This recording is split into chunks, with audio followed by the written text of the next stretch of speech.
Hare Krishna devotees, எல்லாருக்கும் வணக்கம். மறுபடியும் பகவத்கீதை 18 டேஸ்ல நம்ம எல்லாரும் மீட் பண்றோம். ரொம்பவே சந்தோஷம் பகவானோட அனுகிரகத்தோட. இன்னைக்கு நம்ம பார்க்க போறது சாப்டர் 4, ஞான யோகம், அறிவின் யோகம். அதுதான் இன்னைக்கான சாப்டர். நமக்கு ஞான யோகம் பத்தி நம்மளுக்கு பகவான் சொல்ல போறாங்க. என்ன அப்படின்றத நம்ம பார்க்கலாம். அதுக்கு முன்னாடி நேற்றுக்கு கர்மயோகம் பார்த்தோம். கர்மயோகத்துல என்ன மாதிரி கர்மங்கள் பண்ணணும் அப்படின்றத நம்ம தெரிஞ்சுக்கிட்டோம் ஓரளவுக்கு. ஏன்னா ஒரு நாள்ல ஒரு சாப்டரை முழுசா நம்மளால கவர் பண்ண முடியாது. முக்கியமான ஸ்லோகங்களை வச்சு நம்ம ஓரளவுக்கு நம்ம நேற்று அண்டர்ஸ்டாண்ட் பண்ணிக்கிட்டோம்.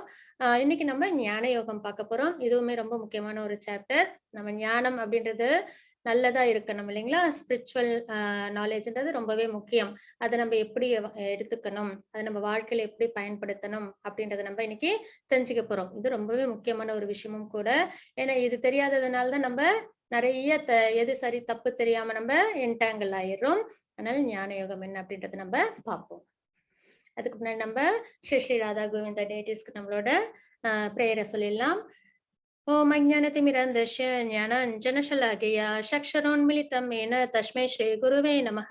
श्रीचैतन्यमनोभीष्टं स्थापितं येन भूतले स्वयं रूप गदा मह्यं ददाति स्वपदान्तिकं.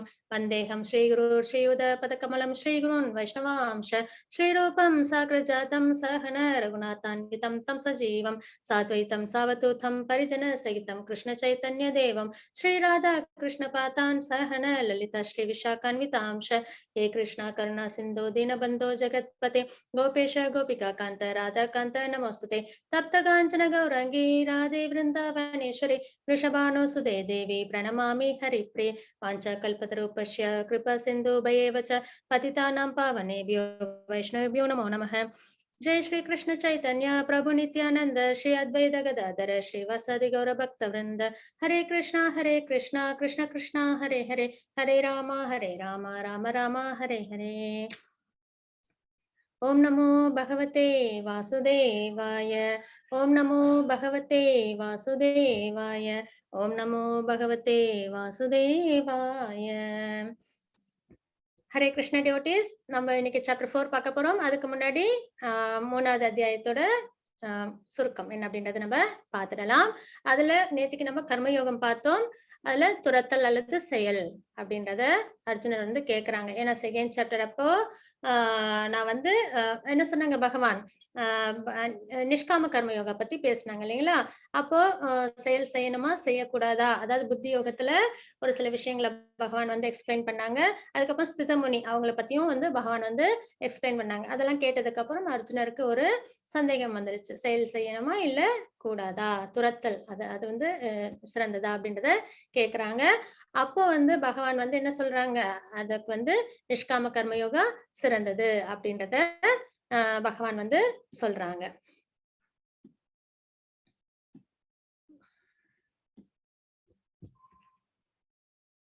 அதுக்கப்புறம்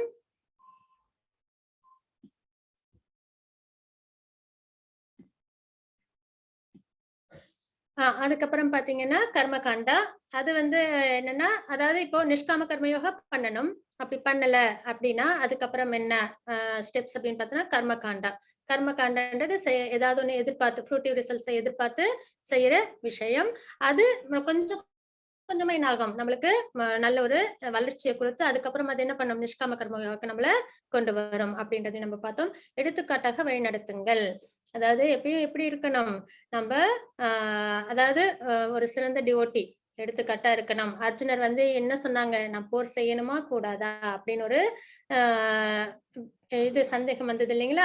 அப்போ ஒரு சத்திரியனா இருந்து நீ வந்து மத்தவங்களுக்கு உதாரணமா இருக்கணும், எடுத்துக்காட்டா இருக்கணும். இப்ப நீ பின் வாங்கிட்டுன்னா உன்னை பார்த்து பின்னாடி வரவங்களும் என்ன பண்ணிடுவாங்க, அவங்களோட பிரிஸ்கிரைப் டியூட்டி அவங்க செய்ய மாட்டாங்க. அதனால எடுத்துக்காட்டாக வழிநடத்துங்கள் அப்படின்றத பகவான் அவங்களே உதாரணமாக்கி கூட அதை நம்ம சொன்னதை நம்ம நேத்திக்கு பார்த்தோம் இல்லைங்களா? ஏன்னா பகவானுக்குன்னு செய்யறதுக்கோ பகவானுக்கு அடையறதுக்கோ எதுவும் கிடையாது. இருந்தாலும் அவங்க என்ன பண்றாங்க, எல்லாத்தையும் வந்து அவங்க வந்து உருவாக்கி எல்லாத்தையும் வந்து மெயின்டைன் பண்றாங்க இல்லைங்களா? அதாவது குணங்கள், லீலைகள் அதெல்லாம் கூட அவங்க வந்து அவதாரங்கள்லாம் எடுக்கிறாங்க. எதுக்காக எடுக்கணும்? ஆக்சுவலா பகவான் அவங்களுக்கு ஏதாவது அதனால விஷயம் இருக்கு அப்படின்னா தர்மத்துக்காக எடுத்துக்காட்டா இருக்கணும். பகவானா இருந்தாலும் அவங்களோட டியூட்டியை செய்யறாங்க இல்லைங்களா? அந்த மாதிரி நம்மளும் என்ன பண்ணணும், ஆஸ் லிவிங் என்டிட்டியா நம்மளோட டியூட்டி என்ன அப்படின்றத நம்ம கரெக்டா செஞ்சுட்டு நம்ம வாழ்க்கையில அதை நம்ம ஃபாலோ பண்ணணும். அதுக்குதான் இந்த எடுத்துக்காட்டாக இருங்கள், எடுத்துக்காட்டாக வழிநடத்துங்கள் அப்படின்றத பார்த்தோம். மிகப்பெரிய எதிரி அப்படின்றத நம்ம பார்த்தோம். என்ன அப்படின்னா லஸ்ட், நம்மளோட இந்த மெட்டீரியல் டிசையர். அதையும் 3 விதமா நம்ம பார்த்தோம். ஒண்ணு வந்து எப்படி இருக்கும், நெருப்பின் மேல முன்ன புகை மாதிரி இருக்கும். அது வந்து ஈஸியா நம்மளால ரிமூவ் பண்ணிட முடியும். சரிங்களா? அது வந்து ஹியூமன் பீயிங்ஸ் லஸ்ட் அப்படின்னு சொல்லுவோம். ஏன் அப்படின்னா நமக்கு ஒரு நாலேஜ் இருக்கு, இது நல்லது இது கெட்டது அப்படின்னு தெரியும். அதனால கெட்டதா இருந்தா செய்ய வேண்டாம் அப்படின்ற ஒரு ஈஸியான புரிதல் இருக்கும். அதனால அது வந்து நெருப்பின் மேல முன்ன புகை மாதிரி. அது வந்து ரொம்பவே என்னது ஈஸியா நம்மளால ஓவர் கம் பண்ணிட முடியும், அந்த மாதிரி லஸ்ட். அதே இன்னொரு மாதிரி விதம் என்ன அப்படின்னு பார்த்தா கண்ணாடி மேல படிந்த அழுக்கு போல அப்படின்றத நம்ம பார்த்தோம். அப்போ கண்ணாடி மேல அழுக்கு இருந்துன்னா அது நம்ம கொஞ்சம் ஏதாவது என்னது சோப் வாட்டரோ ஏதோ ஒன்று போட்டு மெனக்கிட்டு அதை வந்து நம்ம வந்து கொஞ்சம் இது கிளீன் பண்ணுவோம் இல்லைங்களா? அந்த மாதிரியான ஆசைகள் கொஞ்சம் அடம் பண்ணோம், இல்ல எனக்கு இது வேணும்னு, இல்ல கூடாது அப்படின்றத நம்ம கொஞ்சம் வைராக்கியமா இருந்துட்டோம் அப்படின்னா அது நம்மளை விட்டு போயிடும். அதே இன்னொன்னு வந்து மதர் ஊம் மாதிரி, அதாவது கருப்பை மாதிரி ரொம்பவே ஸ்ட்ராங்கு. அதுல இருந்து அது அதாவது அடைஞ்சே தீரணும், அது என்ன இருந்தாலும் சரி தப்பா இருந்தாலும் சரி அதை நான் பாவம் பண்ணிதான் அனுபவிக்கணும் அடையணும் அப்படின்னாலும் நான் அதை வந்து அடைவேன் அப்படின்ற மாதிரி தாத்பரியத்துல இருக்கிற லஸ்ட் வந்து அது இருக்கிறதுல என்னது நம்மள விக்ரமாலதான் கொண்டு போய் விட்டுடும் அப்படின்றதையும் நம்ம நேற்றுக்கு பார்த்தோம். அதுக்கப்புறம் இந்த உடம்பு வந்து ஒரு சேரியட் மாதிரி நம்ம பார்த்தோம். சரிங்களா? அதாவது சென்சஸ் இருக்கு, அதுக்கப்புறம் மனம் இருக்கு, இன்டெலிஜென்ஸ் இருக்கு, சோல் இருக்கு அப்படின்றத நம்ம பார்த்தோம். சென்சஸ் விட உயர்ந்தது மனம், மனத்தை விட உயர்ந்தது புத்தி, புத்தியை விட உயர்ந்தது ஆத்மா அப்படின்றத நம்ம பார்த்தோம். அப்போ இந்த சென்சஸ் என்ன பண்ணுது, 5 குதிரைகள் மாதிரி நமக்கு. அது வந்து மனம் அப்படின்றது அந்த கடிவாள கயிறு மாதிரி. அப்புறம் நம்மளோட இன்டெலிஜென்ஸ் புத்தி, அதுதான் சொல்லணும் இந்த அதாவது நல்ல ஆசைகளை வச்சு அதன் படிக்கு போகணும், பகவானுக்கு டிவோஷனல் சர்வீஸ் பண்ணணும், அதன் படிக்கு போகணும் அப்படின்றத இன்டெலிஜென்ஸ் தான் கைட் பண்ணும். ஆனா அதை கேட்காம இந்த சென்சஸ் அது இஷ்டத்துக்கு 5 புலன்கள் 5 குதிரை 1 2 கிடையாது 5 இருக்கு, 5 அது பக்கம் போகும்போது மனம் அதை கண்ட்ரோல் பண்ணாம விட்டுருச்சுன்னா அதுக்கு என்ன ஆகும், நம்மளோட ஆத்மா தான் பேசஞ்சர் இல்லைங்களா? அவங்களால என்ன பண்ண முடியாது, அடைய வேண்டிய டெஸ்டினேஷன் அவங்களால அடைய முடியாது. அதனால சரி ஒரு சேரியட் வந்து கண்டபடி இஷ்டத்துக்கு போச்சுன்னா அது சேஃபான ஜேர்னியா இருக்குமா? இருக்காது. அது என்ன ஆகும், நம்மளுக்கு கஷ்டத்துல ஆபத்துல கொண்டு போய் விடும் இல்லைங்களா? அதே மாதிரிதான் நம்ம புலன்களை நம்ம கண்ட்ரோல் பண்ணாம விட்டுட்டோம் அப்படின்னா அது என்ன பண்ணும், அது இஷ்டத்துக்கு போய் தப்பான விஷயங்கள்லாம் அது வந்து என்கேஜ் பண்ணிட்டு நம்மளுக்கு பாவங்களை செய்ய வச்சு அதன் மூலியமா நம்மளுக்கு கஷ்டங்களை கொண்டு வந்து சேர்த்துடும். அதனால இந்த மெட்டீரியல் பாண்டேஜ் நம்மளுக்கு வருது, பிறப்பு இறப்பு அப்படின்ற ஒரு சுழற்சியில நம்ம நித்தியபடி இருந்துகிட்டே இருக்கிறோம் அப்படின்றத நம்ம பார்த்தோம். சோ சென்சஸ் நம்ம கரெக்டா நம்ம ஹேண்டில் பண்ணணும், மனத்தையும் சென்சஸையும் கரெக்டா ஹேண்டில் பண்ணணும், ஆத்மாவையும். அதுல என்னன்னா இது 3மே என்னது எப்பயுமே ஆக்டிவா இருக்கிறது. நம்ம தூங்கினாலும் நம்ம என்ன பண்ணாலும் இது 3மே என்னது ஆக்டிவா இருக்கும். அப்ப அதை நம்ம கரெக்டா நம்மளோட கண்ட்ரோல்ல கைடன்ஸ்ல வச்சுக்கிட்டே இருந்தோம், பகவானோட டிவோஷனல் சர்வீஸ்ல வச்சுக்கிட்டே இருந்தோம் அப்படின்னா நம்மளுக்கு வாழ்க்கையில கஷ்டங்கள் வராது, மெட்டீரியல்லையும் சரி, அதுக்கப்புறம் நம்மளுக்கு ஸ்பிரிச்சுவலாவும் நம்ம எலிவேட் ஆகி லிபரேட் ஆக முடியும் அப்படின்றத நம்ம பார்த்தோம். இதுதான் கர்ம யோகம் பத்தி நம்ம நேற்றுக்கு பார்த்தது. இன்னைக்கு நம்ம ஞான யோகம் பார்க்க போறோம். கிருஷ்ணரை பற்றிய ஆழ்நிலை அறிவு, பகவானை பத்தின விஷயங்கள் நம்ம தெரிஞ்சுக்க போறோம்.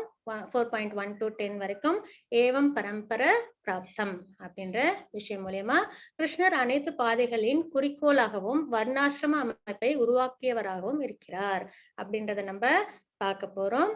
அதோட ஸ்லோகங்கள் எப்படி வரும் அப்படின்னு பாத்தீங்கன்னா 4.11 to 15 வரைக்கும் இந்த தாத்பரியத்தை நமக்கு உணர்த்தும்.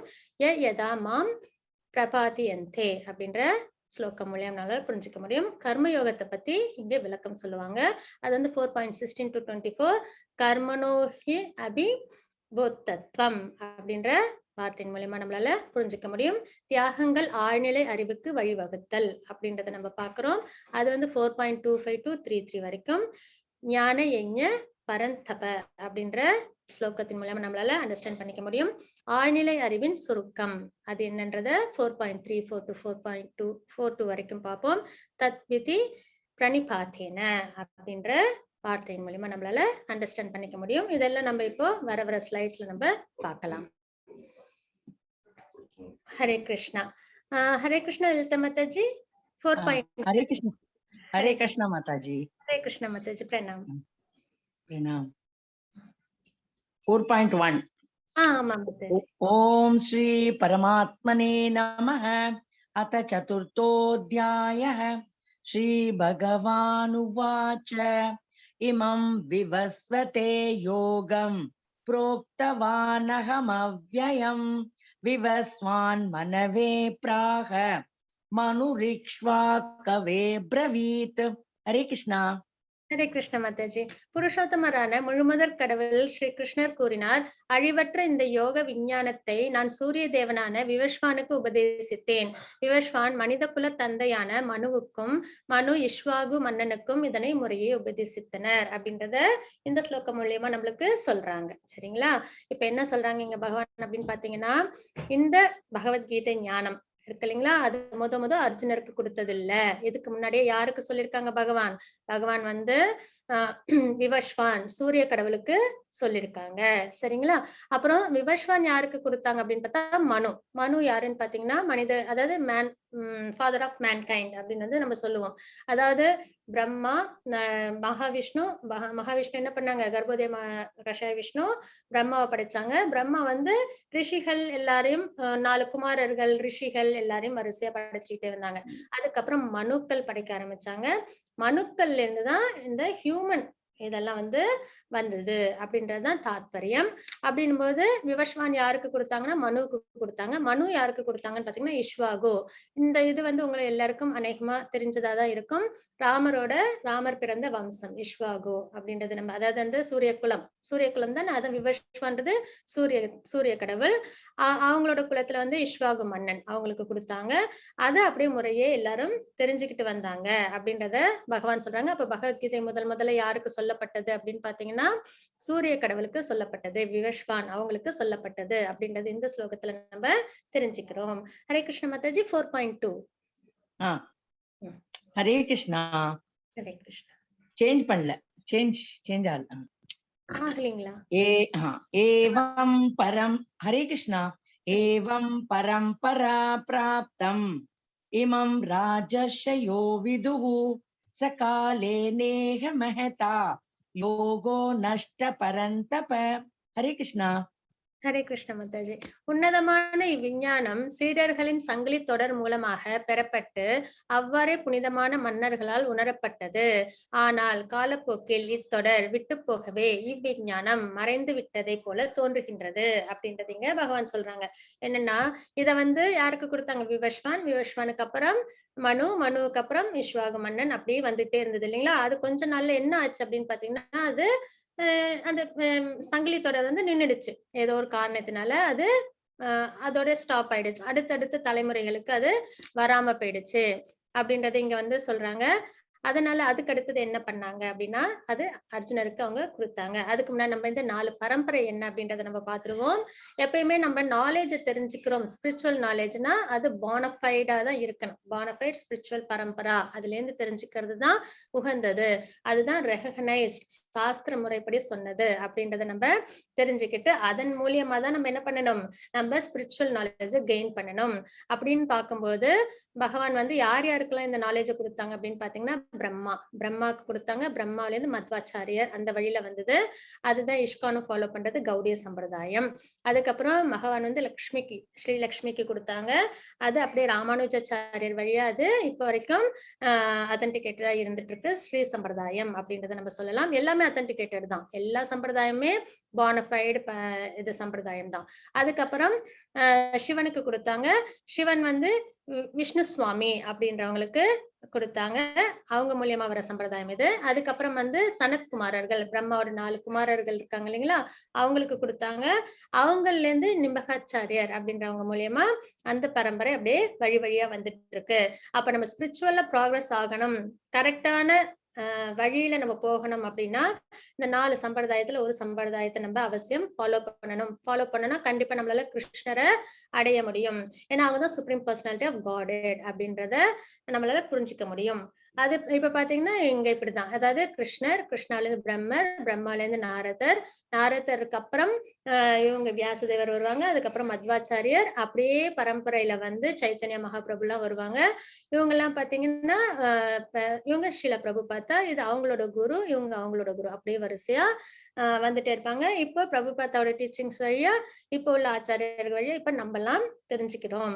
இதுல இந்த சங்கிலி தொடர்ல என்ன ஒரு விசேஷம் அப்படின்னா, பகவான் என்ன அர்த்தத்துல சொன்னாங்களோ அந்த தாத்பரியத்துக்கு மட்டும்தான் இங்க இந்த 4 சம்பிரதாயமும் ஃபாலோ பண்ணுவாங்க.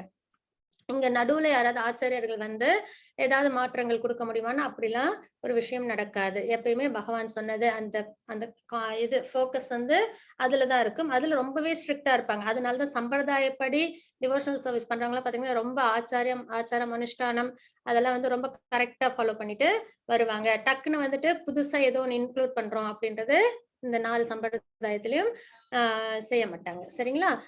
ஹரே கிருஷ்ண மாதாஜி 4.5. हरे कृष्णा माताजी. कृष्णा. श्री भगवानुवाच बहूनि मे व्यतीतानि जन्मानि तव चार्जुन तान्यहं वेद सर्वाणि न त्वं वेत्त परन्तप. हरे कृष्णा. ஹரே கிருஷ்ண மாதாஜி. இந்த ஸ்லோகத்துல அர்ஜுனர் என்ன சொல்றாங்க அப்படின்னு பகவான் என்ன சொல்றாங்க அப்படின்றத பார்ப்போம். புருஷோத்தமான முழுமுதற் கடவுள் கூறினார், நானும் நீயும் பற்பல பிறவிகளை கடந்துள்ளோம். ஆனால் அவை எல்லாவற்றையும் நினைவில் கொள்ள முடியும். என்னால் அவை எல்லாவற்றையும் நினைவு கொள்ள முடியும். ஆனால் எதிரிகளை தகிக்க செய்பவனே அது உன்னால் முடியாது அப்படின்றது இங்க பகவான் சொல்றாங்க. இதுக்கு முன்னாடி அர்ஜுனர் ஒரு கொஸ்டின் கேட்டிருப்பாங்க. முக்கியமான கொஸ்டின் என்ன அப்படின்னு பாத்தீங்கன்னா, இப்ப நீங்களும் நானும் ஒன்னா தானே இருக்கோம். என் சமகாலத்துல தானே நீங்களும் பிறந்திருக்கீங்க. நம்ம எல்லாம் ஒன்னா தானே இருக்கோம். ஆனா எனக்கு விவஸ்வான்றது இஷ்வாகு ராமர், அதாவது இவங்க இப்ப பகவத்கீதை குருச்சேத்திர போர்ல பகவான் வந்து பகவத்கீதை வந்து என்ன பண்றாங்க குருச்சேத்திரத்துல சொல்லிட்டு இருக்காங்க. அர்ஜுனருக்கு உபதேசம் கொடுத்துட்டு இருக்காங்க. அப்போ இது என்னது துவாபர யுகம். ஆனா இஷ்வாகு மன்னன் அவங்களாம் எந்த இதுல வர்றாங்க, அவங்களாம் திரேதாயுகம், அதுக்கு முன்னாடி வராங்க இல்லைங்களா விவஸ்வான். அப்போ எப்படி வந்து நீங்க அப்போ சொன்னேன்னு சொல்றீங்க அப்படின்னு சொல்லிட்டு அர்ஜுனர் கேட்பாங்க. இப்ப நம்ம சமகாலத்துல தானே இருக்கோம், நீங்க எப்படி வந்து அப்ப நான் வந்து விவஸ்வானுக்கு சொன்னேன்னு சொல்றீங்க அப்படின்னு சொல்லும் போது பகவான் அவங்களுக்கு இது உபதேசம் பண்றாங்க. நானும் நீயும் பற்பர பிறவிகளை கடந்துள்ளோம். அதுதான், அதாவது சோல் வந்து என்னது நிறைய பிறவிகள் எல்லாம் பார்த்தது. அதுல வந்து என்னால அவை எல்லாவற்றையும் நினைவில் கொள்ள முடியும். ஏன்னா அவங்க சுப்ரீம் பர்சனாலிட்டி ஆஃப் காட். எதனால அவங்களால முடியுதுன்னா அவங்க கம்ப்ளீட் ஸ்பிரிச்சுவல் இல்லைங்களா, டிரான்சென்டென்டல் டிவைன் தெய்வீக தன்மை. நம்மளோடது அப்படி கிடையாது. நம்மளோடது என்னது மெட்டீரியல் பாண்டேஜோட நம்மளாம் இருக்கோம். முக்குணங்களோட நம்ம கண்டாமினேட் ஆயிட்டோம். சோ அதனால நம்மளால என்ன பண்ண முடியாது, நம்ம டிவைன் நேச்சர்ல நம்மளால இருக்க முடியாது. அப்படின்னும் போது பகவான் இங்க என்ன சொல்றாங்க, நான் என்னால எல்லாத்தையும் ஞாபகம் வச்சுக்க முடியும். அதுவும் இல்லாம அவங்க என்னது சுப்ரீம் பர்சனாலிட்டி ஆஃப் காட். அவங்கதான் supreme என்ஜாயர், supreme controller, supreme proprietor. அப்படின்னும் போது என்ன அவங்களால எல்லாம் ஞாபகம் வச்சுக்க முடியும். ஆனால் எதிரிகளை தவிக்க செய்வோனே அது உன்னால் முடியாது அப்படின்றது இங்க வந்து பகவான் சொல்றாங்க. இதுல பாத்தீங்க அப்படின்னா இப்போ சொன்னாங்க இல்லைங்களா, விவஸ்வானுக்கு முதல் தடவை பகவத்கீதை உபதேசம் பண்ணாங்க. அதுக்கப்புறம் அப்படியே வழி வழியா வந்ததுன்னு அதோட பிரம்மாவோட கால்குலேஷன்ஸ், அதாவது காலம் பத்தி நம்ம சப்ஜெக்ட் மேட்டர் 5 இருக்கு அப்படின்னு சொல்லி பார்த்தோம் இல்லைங்களா. ஈஸ்வரன், ஜீவா, காலா, பிரகிருதி, அதுக்கப்புறம் வந்து டைம். அந்த காலம் பத்தின அளவுகள்லாம் இங்க கொஞ்சம் கொஞ்சம் நம்ம அப்பப்ப பார்ப்போம். இந்த 4th சாப்டர்ல, அதுக்கப்புறம் வந்து 13th சாப்டர்ல அப்படிலாம் பார்ப்போம். அதுல இப்ப நம்ம பாக்குறது என்னன்னு பாத்தீங்கன்னா பிரம்மாவோட ஆயுள் காலம். பிரம்மா அப்படின்றது பகவான் வந்து என்ன பண்றாங்க, அவங்களோட தொப்புல இருந்து வர அந்த தாமரை பூல உருவாகுறாங்க இல்லைங்களா. அப்போ பிரம்மாவும் வந்து என்னன்னா யாரெல்லாம் இந்த மெட்டீரியல் வேர்ல்டுல இருக்கோமோ அவங்க எல்லாருக்குமே வந்து பர்த் டெத் லைஃப் சைக்கிள் உண்டு. பிரம்மாவில இருந்து தொடங்கி பிரம்மா தான் ஃபர்ஸ்ட் லிவிங் என்டிட்டி. அவங்கதான் வந்து பகவான் உருவாக்குன முதல் லிவிங் என்டிட்டி. அப்ப அவங்க கிட்ட இருந்து வர்றதுதான் எல்லாமே, மத்த எல்லா உயிரினங்களும், அதாவது எல்லாமே மெட்டீரியல் வேர்ல்டுல இருந்து எல்லாமே அவங்கதான் கிரியேட் பண்றாங்க. அதனாலதான் பிரம்மா வந்து படைக்கும் கடவுள் அப்படின்றத நம்ம சொல்றோம். இந்த மெட்டீரியல் வேர்ல்டுக்கு தான், மத்தபடி வெளியில உள்ள ஸ்பிரிச்சுவல் வேர்ல்டு அதெல்லாம் வந்து கிடையாது. அதுவும் இந்த ஒரு மெட்டீரியல் யூனிவர்ஸ் தான். பிரம்மா வந்து படைக்கிறாங்க. இது மாதிரி மில்லியன்ஸ் ஆஃப் யூனிவர்ஸ் இருக்குது வெளியில, சரிங்களா? அப்போ பிரம்மாவோட ஆயுட்காலம் அப்படி என்ன, அவங்களுக்கும் என்னது லைஃப், பர்த் டெத் உண்டு. அவங்களுக்கும் 100 வருடம் தான் ஆயுட்காலம் அப்படின்றத நம்ம பாக்குறோம். ஆனா இந்த சார்ட் நீங்க இங்க இருந்து வந்தீங்கன்னா நம்மளால ஈஸியா புரிஞ்சுக்க முடியும். நம்ம ஆக்சுவலா என்ன பார்த்தோம் அப்படின்னா 4 யுகங்கள் இருக்கு அப்படின்றது நம்ம எல்லாருக்கும் தெரியும் இல்லைங்களா? சத்யுகம், திரேதாயுகம், துவாபரயுகம், கலியுகம். அந்த 4 யுகம் இருக்கு. அந்த 4 யுகத்துல கலியுகத்தோட அளவை மட்டும் நம்ம ஞாபகம் வச்சுக்கிட்டா மிச்சம் எல்லாம் நம்மளுக்கு ஈஸியா வந்துடும், சரிங்களா? கலியுகம் 4,32,000 ஆண்டுகள், சரிங்களா? ஒரு கலியுகம் அப்படின்றது 4,32,000 ஆண்டுகள். அதுல நம்ம இப்ப கடந்திருக்கிறது 5,125, 126 அந்த வருஷங்கள் தான் நம்ம கடந்திருக்கோம். இன்னும் மிச்சம் வந்து 4,28,000 இயர்ஸ் இருக்கு பெண்டிங், சரிங்களா? அப்ப கலியுகத்துல நம்ம இப்ப 5,000, ஏன்னா பகவத்கீதையை பகவான் வந்து என்னது 5,000 வருடங்களுக்கு முன்னாடி அர்ஜுனருக்கு கொடுத்தாங்க. அந்த கால்குலேஷன் தான் இப்ப நம்ம பாக்குறோம். 4,32,000 தான் என்னது கலியுகத்தோட கால அளவு. ஒரு தடவையும் கலியுகம் வரும்போதும் 4,32 இயர்ஸ் 4,32,000 இயர்ஸ் இருக்கும். அதோட இன்டு 2 போட்டீங்கன்னா துவாபர யுகத்தோட கால அளவு வரும், சரிங்களா? கலியுகம் அதோட இன்டு 2 துவாபர யுகம், கலியுகம் அதோட இன்டு 3 திரேதாயுகம், கலியுகம் அதோட இன்டு 4 சத்தியுகம், சரிங்களா? இது 4ம் சேர்ந்ததுதான் ஒரு திவ்ய யுகம் அப்படின்றத நம்ம சொல்லுவோம். சதுர்யுகம் அப்படின்றத நம்ம சொல்லுவோம், சரிங்களா? அப்ப அதோட கால அளவு இங்க போட்டிருக்காங்க. அதுக்கப்புறம் இந்த மாதிரி பிரம்மாவோட லைஃப்ல ஒரு 1000 சைக்கிள்ஸ், இந்த சதுர்யுகம் 1000 சைக்கிள்ஸ் வரணும், சரிங்களா? சத்தியுகம், திரேதாயுகம், துவாபரயுகம், கலியுகம், மறுபடியும் அதே மாதிரி சத்தியுகம், திரேதாயுகம், துவாபரயுகம், கலியுகம் அப்படின்னு 1000 டைம்ஸ் வந்துச்சுன்னா பிரம்மாவோட 1 டே. அதே மாதிரி மறுபடியும் இந்த 4 யுகமும் 1000 தடவை வரும்போது பிரம்மாவோட ஒரு நைட்டு. அப்போ பிரம்மாவோட ஒரு முழு நாள், டே அண்ட் நைட் சேர்ந்தது 2000 சதுர்யுகத்தோட சுழற்சியில ஒரு நாள் பிரம்மாவுக்கு நம்ம பிரம்மாவோட லைஃப் டைம்ல வரும், சரிங்களா? இதுக்கு முன்னாடி அப்புறம் பாத்தீங்கன்னா மன்வந்திரம், அதாவது பிரம்மா வந்து பிரம்மாவோட ஒரு லைஃப்ல 14 மனுக்கள் வருவாங்க. அவங்களோட ஒன் டே ஆஃப் பிரம்மால 14 மனுக்கள் வருவாங்க. அதோட கால அளவை தான் இங்க நம்ம பாக்குறோம். இது ஒரு கல்பம். பிரம்மாவோட 1 டேன்றது என்னது 1000 சைக்கிள்ஸ் ஆஃப் இந்த சதுர்யுகம் இல்லைங்களா? அதுதான் ஒரு கல்பம். அதுல 14 மனுக்கள் வராங்க. அந்த மனுக்கள்ல இருந்து அதுல வந்து 14 மனுக்களும் 71 ஆண்டு திவ்ய யுகத்தை வந்து, சரிங்களா? 71 திவ்ய யுகத்தை ஒரு மனுவும் ஆட்சி பண்ணுவாங்க. அதாவது 4 யுகங்கள் 1 டே ஆஃப் பிரம்மாக்கு. அதுல 1 டேக்கு வந்து 14 மனுக்கள் உண்டு. அந்த 14 மனுக்களும் ஒரு மனுவும் 71 திவ்ய யுகத்தை ஆட்சி பண்ணுவாங்க, சரிங்களா? அப்ப அது மாதிரி 14 மனுக்கள் இருக்கிறாங்க.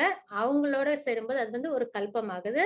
அதுக்கப்புறம் பிரம்மாவோட லைஃப் நம்ம பார்க்கும்போது 311 ட்ரில்லியன் அப்புறம் 40 பில்லியன் இயர்ஸ் வந்து பிரம்மாவோட கால அளவு நம்மளோட ஹியூமன் இயர்ஸோட கம்பேர் பண்ணும்போது, சரிங்களா? இதுதான் இந்த சார்ட்ல இருக்கு. இதுதான் பிரம்மாவின் ஆயுட்காலமா நம்ம பாக்குறோம். இப்ப உள்ள பிரம்மாவோட ஆண்டு வந்து 50 ஆண்டுகள் முடிஞ்சு போச்சு. 100 ஆண்டுகள் அவங்களுக்கு, அதுல 50 ஆண்டுகள் முடிஞ்சு போச்சு. அப்படின்னா அவங்களுக்கு வந்து 155.52 ட்ரில்லியன் இயர்ஸ் அவங்க கம்ப்ளீட் பண்ணிட்டாங்க. 6 மனுக்கள் ஆட்சி பண்ணி முடிச்சுட்டாங்க. இப்ப நம்ம இருக்கிறது 7வது மனு, வைவஸ்வத மனு. அவங்கதான் நம்மளுக்கு இப்ப ஆட்சி பண்ணிட்டு இருக்காங்க. அப்புறம் 4 யுகங்களோட சுழற்சி வந்து 27 முறை முடிஞ்சு போச்சு அப்படின்றத நம்ம இங்க பாக்குறோம். சத்தியுகம், திரேதாயுகம், துவாபர யுகமும் நம்மளுக்கு இப்ப இல்ல. இப்ப உள்ள சதுர்யுகத்துல 3 யுகமும் முடிஞ்சிருச்சு. இப்ப நம்ம எங்க இருக்கோம்? கலியுகத்துல இருக்கோம் இல்லைங்களா? அதோட கால அளவு இங்க நம்ம பாக்குறோம். கலியுகத்திலும் நம்ம எவ்வளவு கடந்துட்டோமா? 5,117 இயர்ஸ் நம்ம கடந்துட்டோம். இதெல்லாம் வச்சு கால்குலேட் பண்ணும்போது பிரம்மாவோட வாழ்க்கை எவ்வளவு வருது? 155.52 ட்ரில்லியன் இயர்ஸ் ஹியூமன் இயர்ஸ்ல. அதாவது ஹியூமன் இயர்ஸ்னா எர்த் இயரை கம்பேர் பண்ணும்போது அவங்களோட இயர்ஸ் இவ்வளவு வருது அப்படின்றத நம்ம பாக்குறோம். அதுக்கப்புறம் மனுவோட லைஃப் அப்படின்றத நம்ம எடுத்துக்கிட்டோம்னா 4 யுகங்கள் 27 சுழற்சி முடிஞ்சு போச்சு இல்லைங்களா? இப்போ உள்ள வைவஸ்வத மன்வந்திர மனு அவங்கள 4 யுகங்கள் 27 முறை சுழற்சி முடிஞ்சிருச்சு. சத்திய, திரேதா, துவாபர யுகத்துல 3 யுகங்கள் முடிஞ்சு போச்சு. கலியுகத்துல 5,117 இயர்ஸ் தான் இருக்கு. மனுவின் வாழ்க்கை பாத்தீங்கன்னா அவங்களோட இப்ப 1205331 மில்லியன் இயர்ஸ கடந்துட்டாங்க. மனு பிறப்பதற்கு முன்பே அதை ஏற்றுக்கொள்வது கீதை இறைவன் தனது சீடரான சூரிய கடவுள் விவஸ்வானிடம் பேசினார் அப்படின்றதுதான் இங்க கணக்கு. அப்ப கீதை எப்ப சொல்லியிருக்காங்கன்னு பாத்தீங்கன்னா 120 மில்லியன் இயர்ஸ் ஆண்டுகளுக்கு முன்னாடி விவஸ்வானுக்கு பகவான் சொல்லியிருக்காங்க அப்படின்றத நம்ம பாக்குறோம். இதுதான் வந்து கீதையோட வரலாறு. அதாவது கீதை வந்து இப்போ அர்ஜுனருக்கு சொன்னது இல்ல, அதுக்கு முன்னாடியே விவஸ்வானுக்கு பகவான் சொல்லியிருக்காங்க. அதோட கால கணக்குகள் தான் இந்த 2-3 ஸ்லைட்ல உங்களுக்கு இருக்கு. மகாபாரதத்தில் ஆண்டின் பர்வா 348.51-52 கீதாவின் வரலாற்றை பின்வருமாறு அறியலாம். மகாபாரதத்துல நம்ம படிச்சோம் அப்படின்னா கீதையோட வரலாறு அதுல போட்டிருக்காங்க. திரேதாயுகத்தின் மில்லியன்த்தின் தொடக்கத்தில் விவஸ்வானால் மானுடனான இந்த உறவின் விஞ்ஞானம் வழங்கப்பட்டது. மனுவிடம் வழங்கப்பட்டது. மனு மனித குலத்தின் தந்தையாக இருந்ததால் இந்த பூமியின் கிரகத்தின் ராஜாவாக தனது மகனான மகாராஜா இஷ்வாகுக்கு கொடுத்தார். சரிங்களா? மனுதான் என்னது ஃபாதர் ஆஃப் மேன்கைண்ட். அவங்களோட மகன் தான் யாரு? இஷ்வாகு. அதனால மனுக்கு கொடுத்ததை என்ன பண்ணாங்க? அவங்களோட பிள்ளைக்கு கொடுத்தாங்க.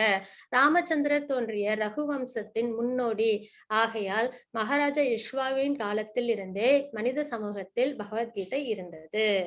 ராமரோட வம்சம் இல்லைங்களா? சூரியகுல தோன்றல் ராமர், அவங்களோட வம்சம் தான் என்னது இஷ்வாகுலாம் இருந்தது. அப்போ அப்பையில இருந்து என்னது ராமர் எப்ப இருந்தாங்க? திரேதாயுகத்துல இருந்தாங்க. அதுக்கு முன்னாடியில இருந்தே என்னது இந்த பகவத்கீதை ஞானம் இருந்தது அப்படின்றத நம்மளால தெரிஞ்சுக்க முடியுது. அதுதான் நம்ம இங்க பாக்குறோம். திரேதா மற்றும் துவாபர யுகத்தை கணக்கு பண்ணும்போது இந்த கால்குலேஷன் நம்மளுக்கு வருது. கலியுகத்தில் காலம் கடந்து விட்டது. எவ்வளோ? 5117 இயர்ஸ் அப்படின்றத நம்ம இங்க பாக்குறோம்.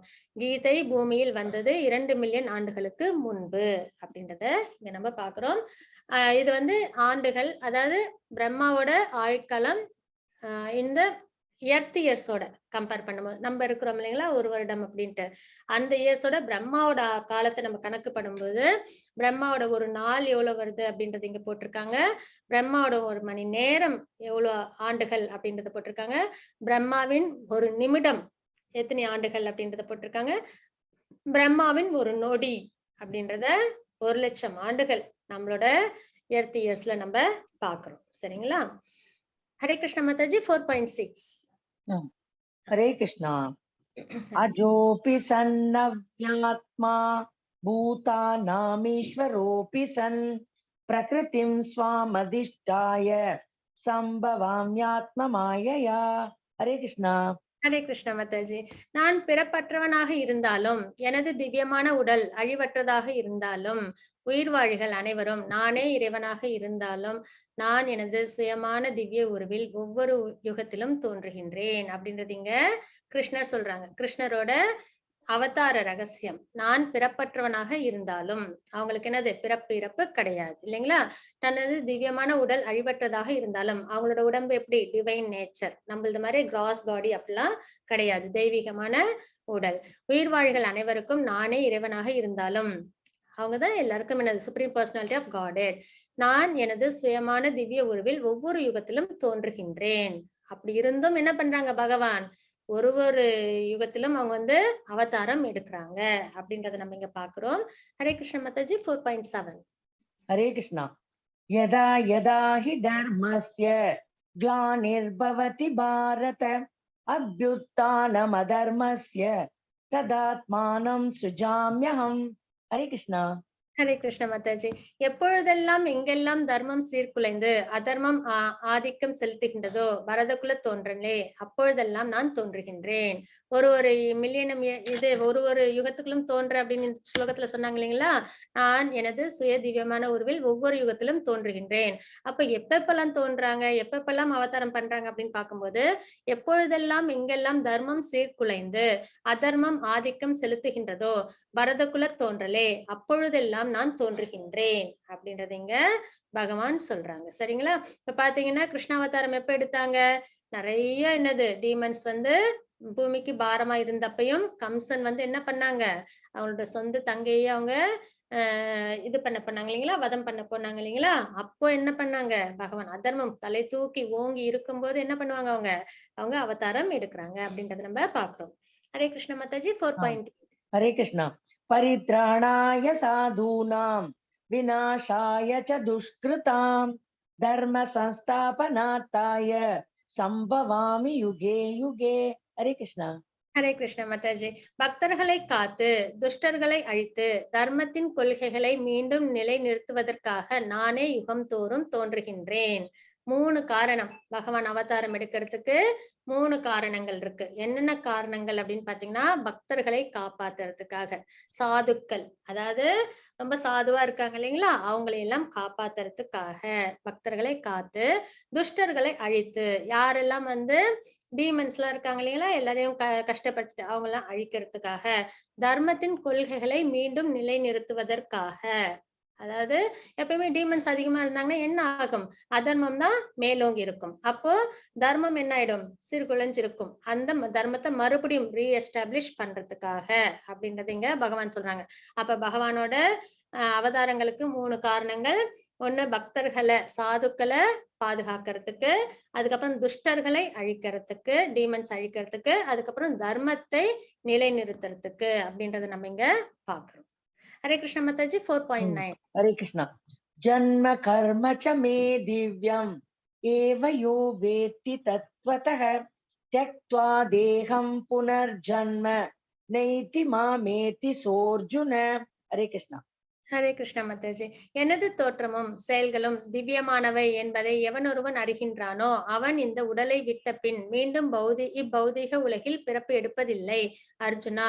அவன் எனது நித்திய உலகை அடைகின்றான் அப்படின்றத பகவான் சொல்றாங்க. இப்ப நம்ம பார்த்தோம் இல்லைங்களா, 3 ரீசன். என்னது, பகவான் எப்பெல்லாம் அவதாரம் எடுக்கிறாங்க அப்படின்னு பார்க்கும்போது, சாதுக்களை காப்பாத்துறதுக்கும் பாதுகாக்கிறதுக்கும், டீமன்ஸ் அழிக்கிறதுக்கும், தர்மத்தை நிலைநாட்டுறதுக்கும். அதுதான் காரணம். அப்போ அததான் இங்க சொல்றாங்க, எனது தோற்றமும் செயல்களும் திவ்யமானவை என்பதை எவன் ஒருவன் அறிகின்றானோ. அது மட்டும் இல்லாம எல்லாமே என்னது, பகவானோடதெல்லாம் திவ்யமான செயல்கள், தர்மத்தின் செயல்கள் இல்லைங்களா. அவன் இந்த உடலை விட்ட பின் மீண்டும் இப்பௌதீக உலகில் பிறப்பு எடுப்பதில்லை.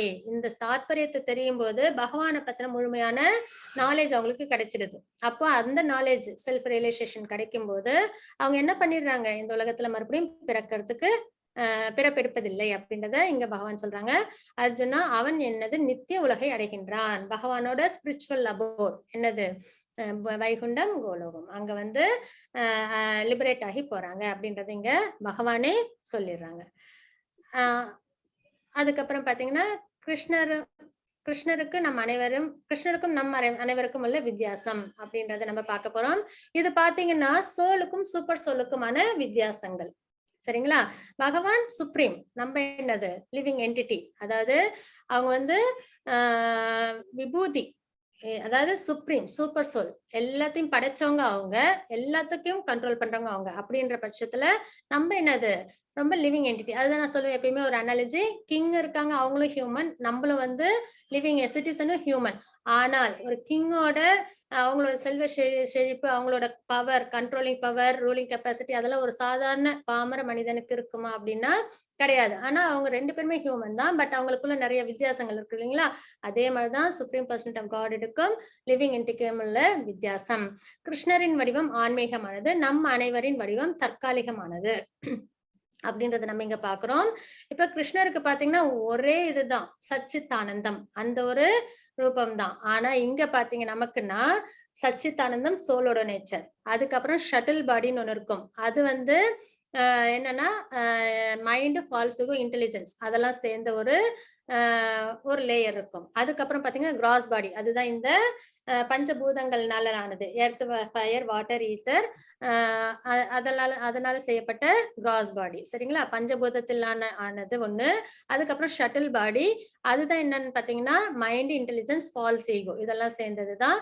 அதுக்கப்புறம் சோலோட நேச்சர் சச்சித்தானந்தம். நம்ம செய்யற கர்மங்கள், நம்ம செய்யற குணம், நம்ம இருக்கிற குணம், நம்மளோட ஆசைகள், இதெல்லாம் எங்க நம்மள ரெக்கார்ட் ஆகும் அப்படின்னு பாத்தீங்கன்னா இந்த ஷட்டில் பாடியில் தான் ரெக்கார்ட் ஆகும்.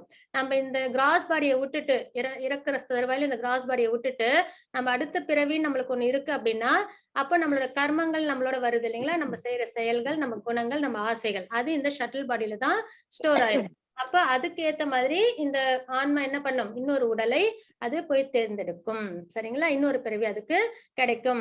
அப்ப இந்த ஷட்டில் பாடியில உள்ளது எல்லாத்தையும் நம்ம கிருஷ்ணா கான்ஷியஸா வச்சுட்டோம் அப்படின்னா, நம்ம சோல் என்ன ஆயிடும், இந்த ஷட்டில் பாடியை விட்டுட்டு பகவான் கிட்ட லிபரேட் ஆகி போயிடும். அப்போ இந்த இடத்துல கிராஸ் பாடியோட சென்சஸ் எல்லாத்தையும் நம்மளால ஈஸியா கண்ட்ரோல் பண்ண முடியும். இப்ப என்ன ஒரு ஒரு விரதம் இருக்கிறோம்னா கூட அதை நம்மளால கண்டிப்பா செய்ய முடியும்.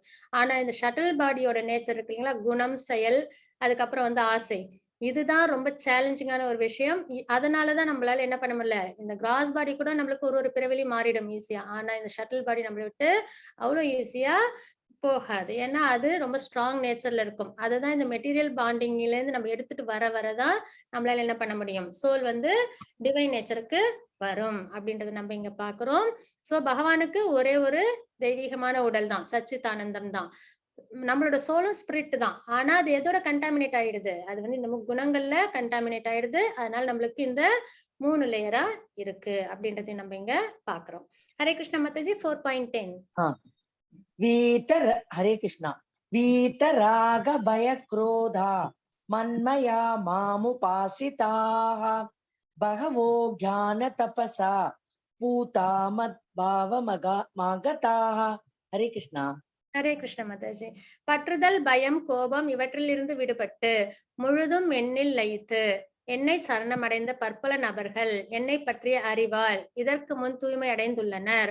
இவ்வாறாக அவர்கள் எல்லோரும் என் மீது திவ்யமான அன்புடையவர் ஆயினர் அப்படின்றதுங்க பகவான் சொல்லியிருக்காங்க. என்னென்ன நம்ம விடணும் அப்படின்றாங்க, பற்றுதல். சரிங்களா? இந்த பௌதிக உலகத்துல உள்ள பற்றுதல், பயம்.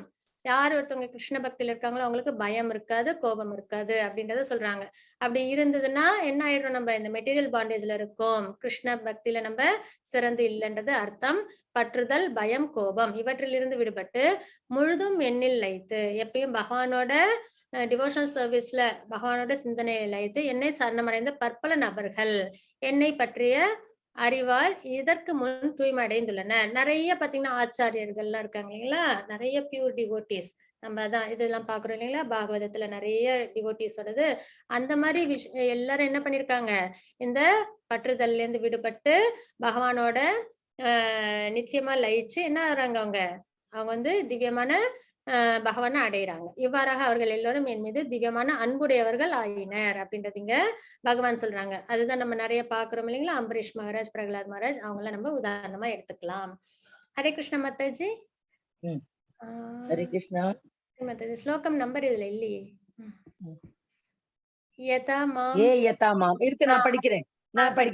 11. ஹரே கிருஷ்ணா. ஹரே கிருஷ்ணா.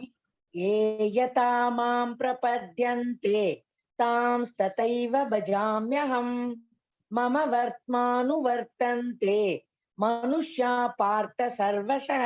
हरे कृष्णा. ஹரே கிருஷ்ண மாதாஜி. அனைவரும் என்னிடம் எவ்விதம் சரணம் அடைகிறார்களோ அதற்கு ஏற்றாற்போல் நான் பலன் அளிக்கின்றேன். பிரித்தாவின் மகனே, எல்லா விதத்திலும் அனைவரும் என் வழியை பின்பற்றுகின்றனர் அப்படின்றத இங்க பகவான் சொல்றாங்க. இங்க என்ன சொல்லியிருக்காங்க, என்னிடம் எவ்விதம் சரணம் அடைகிறார்களோ அப்படின்றத இங்க சொல்லியிருக்காங்க. மேலோட்டமா பார்க்கும்போது நீ பக்தி பண்ணா நான் உனக்கு முக்தி தரேன், இல்லைன்னா கிடையாது அப்படின்ற மாதிரி அந்த தாத்பரியம் கிடையாது. பகவான் அவ்வளவு ரூடாலாம் சொல்ல மாட்டாங்க. இது என்ன அப்படின்னா, நம்ம யார் யார்கிட்ட சரணம் அடைகிறோமோ, இப்ப வந்து பகவான் கிட்ட நம்ம உண்மையான அன்கண்டிஷனல் லவ்வோட நம்ம சரணம் அடையும் போது பகவானையே நம்ம அடையிறோம். அதே இந்த முக்குணத்துல உள்ளவங்க ஒருத்தவங்க ஒரு தேவர்களை வழிபடுவாங்க. அப்ப அவங்கவுங்களுக்குன்னு ஒரு நம்பிக்கைகளும் இருக்கும். அப்ப அதன்படிக்க அவங்க எல்லாரும் அவங்கவுங்க எப்படி சரணம் அடைகிறாங்களோ, கடைசியில யாருகிட்டதான் அவங்க எல்லாருமே வந்து தாத்பரியம், நம்ம என்ன யாக யஜ்ஞங்கள் பண்ணாலும் அது யாருக்கு போய் சேருது, பகவான் விஷ்ணுக்கு. ஏன்னா அவங்கதான் சர்வ காரண காரணம்னு போது வேதத்தோட தாத்பரியமே அதுதான். எந்த ஒரு விஷயம் செஞ்சாலும் ஓம் அப்படின்ற ஒரு வார்த்தையே என்னது, பகவான் விஷ்ணுவை தான் குறிக்குது அப்படின்றதையும் நம்ம 7th சாப்டர்ல வரும்போது நம்ம பார்ப்போம். அப்போ எல்லா ஒரு மந்திரத்தும் ஓம் தத் சத், இதுல ஏதோ ஒண்ணு சொல்லி இல்லைன்னா இதை சொல்லிதான் ஆரம்பிப்பாங்க. அப்ப எல்லாமே என்ன ஆகுது, பகவானுக்கு தான் போய் சேருது. அப்போ டைரக்டா நம்ம போய் பகவான் அடையாம இன்னொருத்தவங்க மூலியமா, நம்ம இன்னொரு தேவர்கள் மூலியமா நம்ம பகவானை சார்ந்தோம்னா அதுக்கு ஏத்த மாதிரி பலன்களை பகவான் நம்மளுக்கு கொடுக்குறாங்க அப்படின்றதுதான் நம்ம இந்த ஸ்லோகத்துல நம்ம தெரிஞ்சுக்கிறோம். அனைவரும் என்னிடம் எவ்விதம் சரணம் அடைகிறார்களோ, நம்ம யாருக்கிட்ட சரணம் அடைஞ்சாலும் அது இன்டைரக்டாவோ டைரக்டாவோ யார்கிட்ட போகுது, கிருஷ்ணா கிட்ட. அதற்கு ஏற்றால் போல் நான் பலன் அளிக்கின்றேன். பிரித்தாவின் மகனே, எல்லா விதத்திலும் அனைவரும் என் வழியை பின்பற்றுகின்றனர் அப்படின்றத பகவான் இங்க சொல்றாங்க. ஹரே கிருஷ்ண மாதாஜி 4.12. 4.12. ஹரே கிருஷ்ணா. ஹரே கிருஷ்ண. காங்க்ஷந்த கர்மணாம் சித்திம் யஜந்த இஹ தேவதாः क्षिप्रं हि मानुषे लोके सिद्धिर्भवति कर्मजा. हरे कृष्णा. ஹரே கிருஷ்ண மாதாஜி. பலன் தரும் செயல்கள்னா ஃப்ரூட்டிவ் ரிசல்ட்ஸ் எதிர்பார்த்து நான் வந்து இந்த விஷயம் செய்யறேன், எனக்கு இது கிடைக்கணும். மகாலட்சுமி வழிபடுவாங்க செல்வத்துக்காக, சரஸ்வதி வழிபடுவாங்க, மாதாவை வழிபடுவாங்க இது ஞானத்துக்காக அப்படின்னு வந்து எல்லாரும் ஒரு நம்பிக்கையில வழிபாடு செய்யறாங்க இல்லைங்களா? அப்ப பலன் தரும் செயல்களில் வெற்றியை விரும்பும் இவ்வுலக மனிதர்கள் தேவர்களை வழிபடுகின்றனர். அப்போ முக்தி வேண்டாம், வேற எதையோ ஒண்ணு எதிர்பார்த்து நம்ம வேண்டுறோம் அப்படின்னும் போது நம்ம தேவர்களை நாடுறோமா? அப்ப அந்த மாதிரி இருக்கிறவங்க என்ன பண்றாங்க? தேவர்கள் வழிபடுறாங்க. இவ்வுலகில் அத்தகைய செயல்களுக்கு விரைவில் பலன்கள் கிடைப்பது உண்மையே. அந்த மாதிரியும் அவங்களுக்கு என்ன கிடைக்குது? அவங்க வேண்ட எல்லாமே அவங்களுக்கு கிடைக்குது. மழை வேணும்னா மழை கிடைக்கும், செல்வம் வேணும்னா செல்வம் கிடைக்கும்.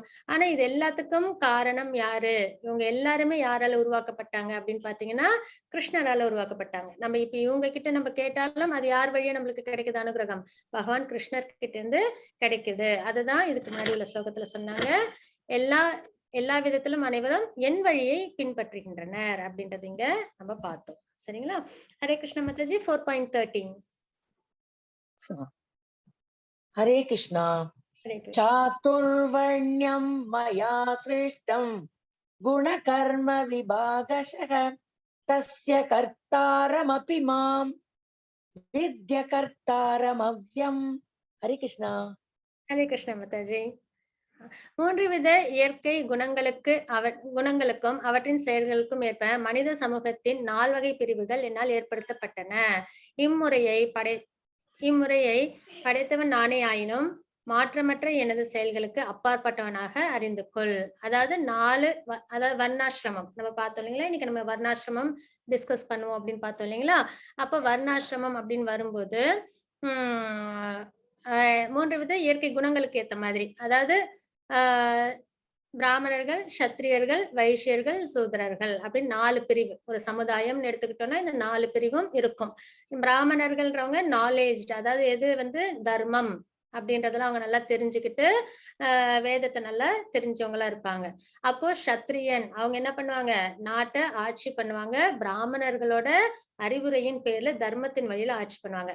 அரசர் என்ன ரூல் பண்றாங்களோ, தர்மத்தை எப்படி செய்யணும் இம்ப்ளிமெண்ட் பண்றதுக்குன்னு ரூல் போடுவாங்க இல்லைங்களா? அதை யாரு ஃபாலோ பண்ணணும்? வைசியர்கள்ன்றவங்க பிசினஸ் பண்றாங்க.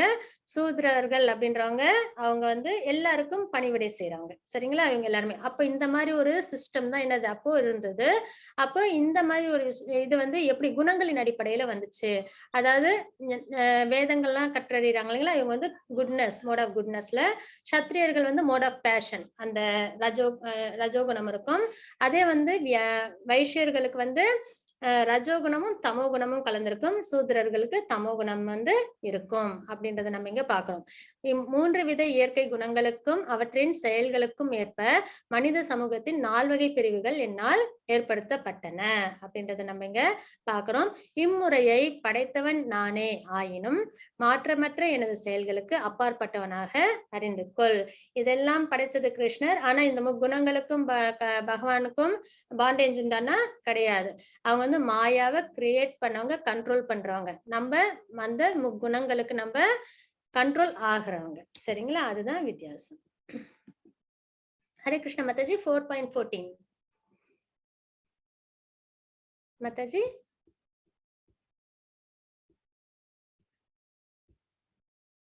லலிதா மாதாஜி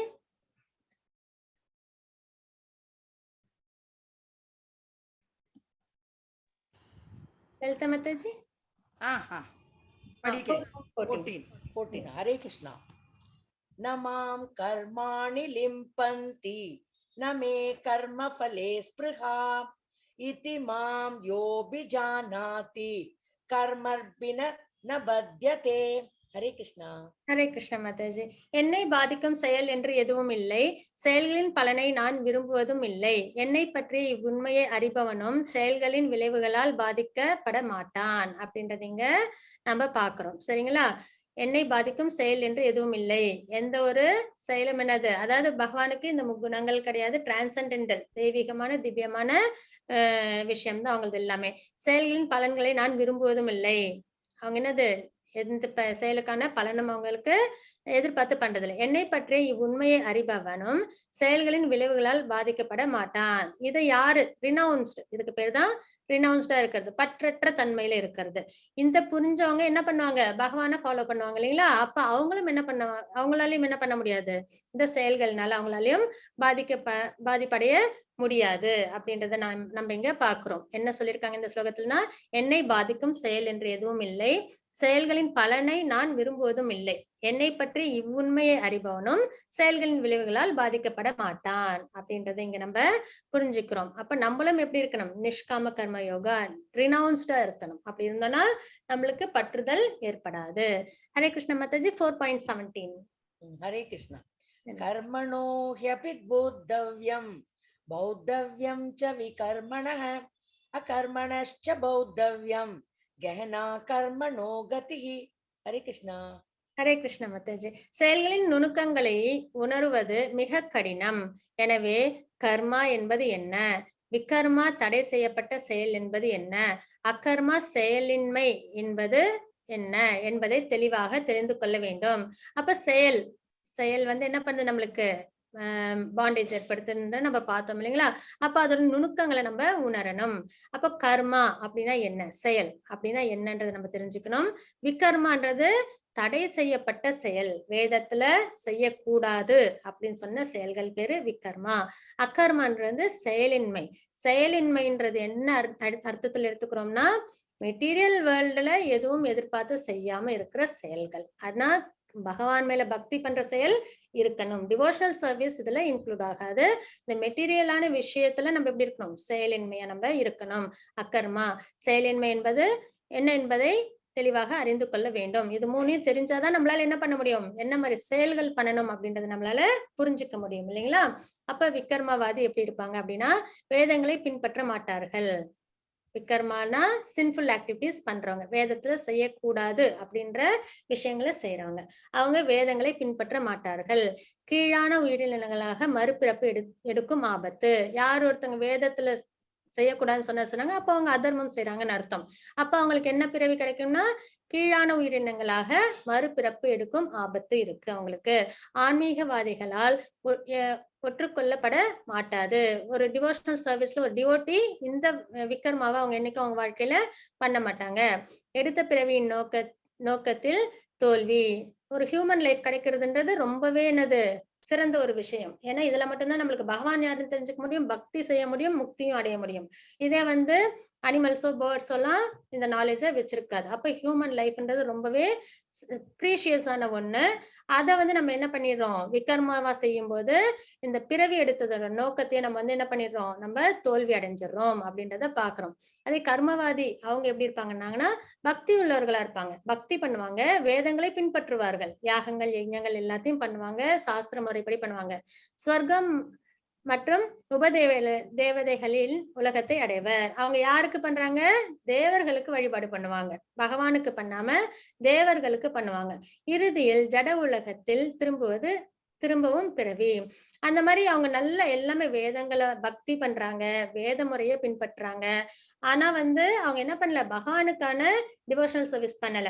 அப்ப அவங்களுக்கு என்ன கிடைக்கும், அதெல்லாம் நல்ல புண்ணிய செயல்கள் இல்லைங்களா? அப்ப அவங்க என்ன பண்றாங்க, சொர்க்கம் போறாங்க. சொர்க்கத்துக்கு போய் அவங்க செஞ்ச விஷயங்களுக்கெல்லாம் சந்தோஷமா இருக்காங்க. உபதேவதைகளின் உலகத்தை அடைவார்கள்.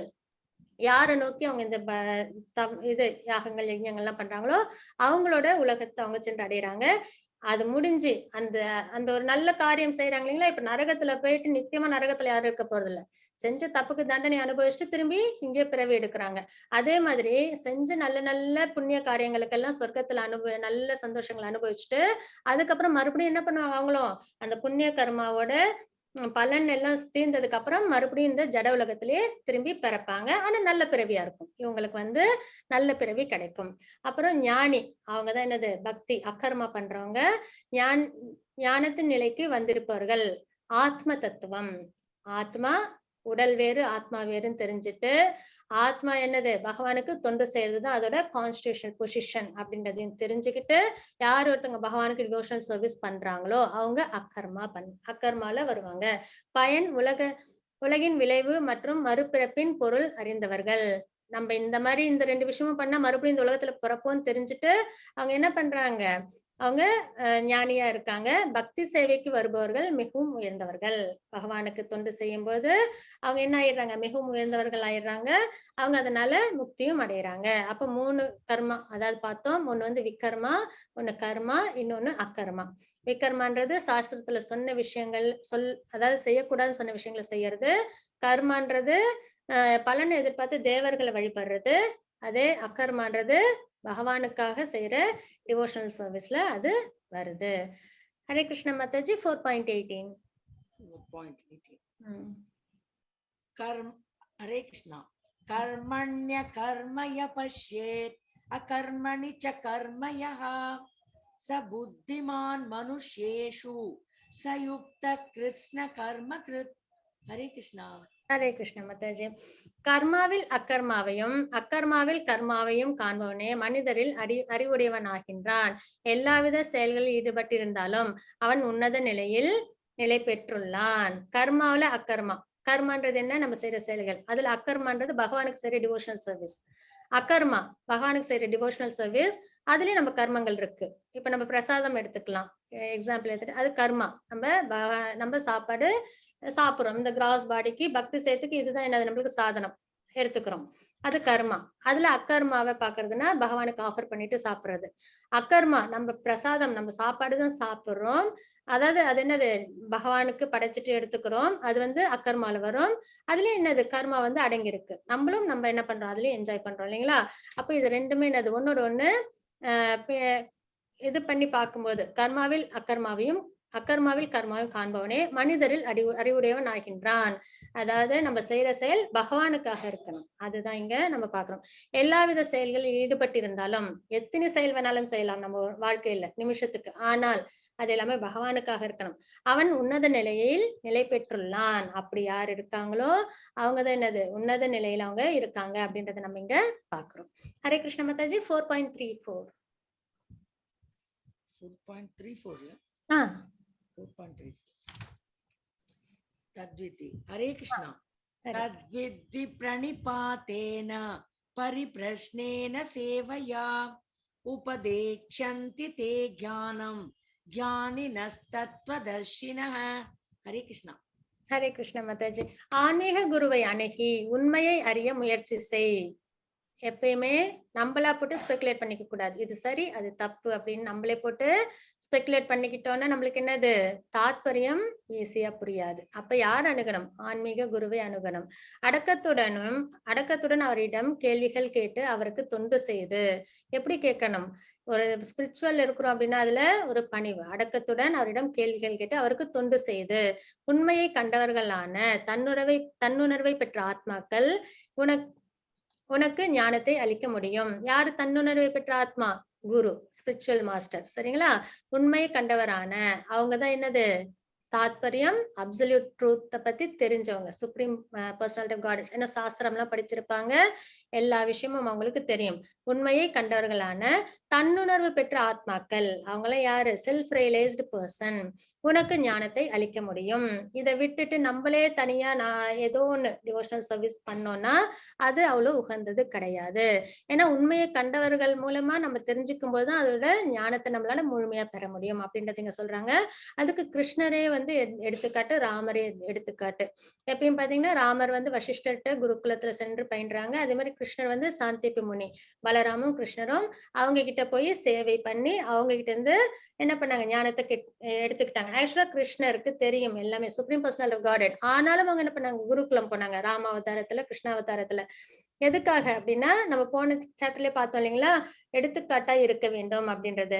பகவான் எதுக்கு ஒரு தடவையும் அவதாரம் எடுக்கிறாங்கன்னா இப்படித்தான் வாழ்க்கைய வாழணும். ராம அவதாரத்துல ராமர் வந்து ஒரு மரியாதை புருஷோத்தமரா இருக்காங்க இல்லைங்களா, சீதை எப்படி இருக்காங்க, அதாவது அவங்களோட தம்பிகள்லாம் எப்படி இருக்காங்க, எல்லாத்தையும் நம்ம வந்து பார்த்தோம்னா பகவான் என்ன பண்றாங்க, அவங்க வாழ்ந்து காட்டுறாங்க. இப்படிதான் இருக்கணும் மனித குலத்துல அப்படின்ட்டு. அதே மாதிரி கிருஷ்ண அவதாரத்திலயும் நிறைய தாத்பரியங்களை நம்மளுக்கு உணர்த்தி கொடுக்குறாங்க இல்லைங்களா? ரினவுன்ஸ்டா இருக்காங்க இல்லைங்களா? அப்புறம் தர்மத்துக்காக அவங்க எல்லாத்தையும் எப்படி பண்றாங்க எல்லாத்தையும் நம்மளுக்கு சொல்லி கொடுக்குறாங்க. அதே மாதிரி பகவானா இருந்தாலும் அவங்க என்ன பண்றாங்க?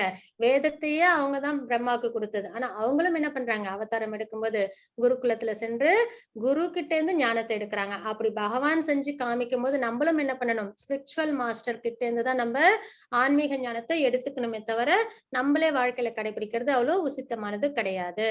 ஏன்னா யாரு ஸ்பிரிச்சுவல் மாஸ்டர் அவங்க தான் என்ன பண்ண முடியும்? நமக்கு உண்மையான ஞானத்தை நம்மளுக்கு கொடுக்க முடியும். உண்மையை கண்டவர்களான தன்னுணர்வு பெற்ற ஆத்மாக்கள் உனக்கு ஞானத்தை அளிக்க முடியும். உண்மையான ஞானத்தை அவங்களால தான் கொடுக்க முடியும் அப்படின்றத நம்ம பாக்குறோம். சரிங்களா? இதுதான் இன்னைக்கான சாப்டர். கிருஷ்ணரை பற்றிய ஆழ்நிலை அறிவு என்ன அப்படின்றத நம்ம பார்த்தோம். அதுதான் என்னன்னா இதுக்கு முன்னாடி என்னது பகவான் பகவத்கீதைய கொடுத்திருக்காங்க. அதுக்கப்புறம் விவஸ்வானுக்கு அதுக்கப்புறம் பிரம்மாவோட லைஃப் ஸ்பேன் அந்த கால்குலேஷன்ஸ் மகாபாரதத்துல கொடுத்த கால்குலேஷன்ஸ் அதெல்லாம் நம்ம பார்த்தோம். கிருஷ்ணர் அனைத்து பாதைகளின் குறிக்கோளாகவும் வர்ணாசிரம அமைப்பை உருவாக்கியவராகவும் இருக்கின்றார். அதாவது வர்ணாசிரமம் நம்ம இது பார்த்தோம் இல்லைங்களா? முக்குணங்கள் அடிப்படையில பிராமணர்கள், சத்திரியர்கள், வைஷ்யர்கள், சூத்திரர்கள்லாம் இருக்காங்க அப்படின்றதெல்லாம் நம்ம பார்த்தோம். அதுக்கப்புறம் கர்ம யோகா பத்தி நம்ம பார்த்தோம். விகர்மா, கர்மா, அகர்மா அது என்ன அப்படின்றத நம்ம பார்த்தோம். தியாகங்கள் ஆழ்நிலை அறிவுக்கு வழிவகுக்கும் அப்படின்றதையும் பார்த்தோம். ஆழ்நிலை அறிவின் சுருக்கம் அப்படின்றதையும் நம்ம பார்த்தோம். இதுதான் 4th சாப்டரோட தாத்பரியம். ஹரே கிருஷ்ண மாதாஜி ஸ்லோகம் சொல்லிடலாங்களா? சொல்றேன். ஓம் தத்சதிதி ஸ்ரீமத் பகவத்கீதாசு உபனிஷத்சு பிரம்ம வித்யாயாம் யோக சாஸ்திரே ஸ்ரீ கிருஷ்ணார்ஜுன சம்வாதே ஞான கர்ம சந்நியாச யோகோ நாம சதுர்த்தோ அத்தியாயः. சர்வம் கிருஷ்ணார்ப்பணமஸ்து. Hare Krishna. Hare Krishna Mataji. Thank you Mataji. Hare Krishna. Vanchakalpatarupasya kripa sindhu bhayevacha patitanam pavanebhyo vaishnavebhyo namo namaha. Ananta kodi vaishnavindiki jai. Srila Prabhupada ki jai. Hare Krishna.